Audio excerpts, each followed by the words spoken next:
Hi friends, నేను మీ కరణ్. నిశ్శబ్దం చాలా నిజాలు చెప్తుంది. మాటలు, దాచిన భావాలు నిశ్శబ్దం బయటపెడుతుంది. ఎవరు మనవారో, ఎవరు పరాయి వారో, ఎవరు దూరమో, ఎవరు దగ్గరో అన్నీ చెప్తుంది. విజయంలో ఉన్నప్పుడు వినిపించే మాటల కంటే ఒంటరిగా ఉన్నప్పుడు తోడుగా నిలిచేది నిశ్శబ్దమే. అది గాయాలను మృదువుగా గుర్తు తెస్తుంది, బలహీనతలను మార్పు తెస్తుంది. అర్థం చేసుకుంటే నిజమైనదే నిశ్శబ్దం గొప్ప. చెయ్యి చాచిన వారంతా చేతకాని వారు కాదు, సహాయం కోరేవారంతా అసమర్థులు కారు. రేపు ఎవరి పరిస్థితి ఏంటో ఎవరికి తెలియదు. అందుకే ఎవరిని చులకనగా చూడొద్దు. తలకెక్కిన పొగరు దిగాలి.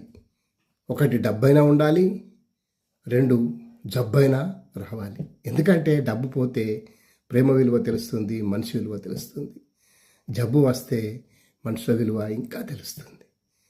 ఎవరు ఎలాంటి వారు. కొన్ని రోజుల తర్వాత, గడిచిన తర్వాత మనం ఒకరికి నచ్చట్లేదు అంటే దాని అర్థం ఏమిటి? మన అవసరం లేదని అర్థం. లేదా మనకంటే ఒక మంచి వ్యక్తి వాళ్ళకి పరిచయం అయ్యారనుకో. అంతే. Thank you.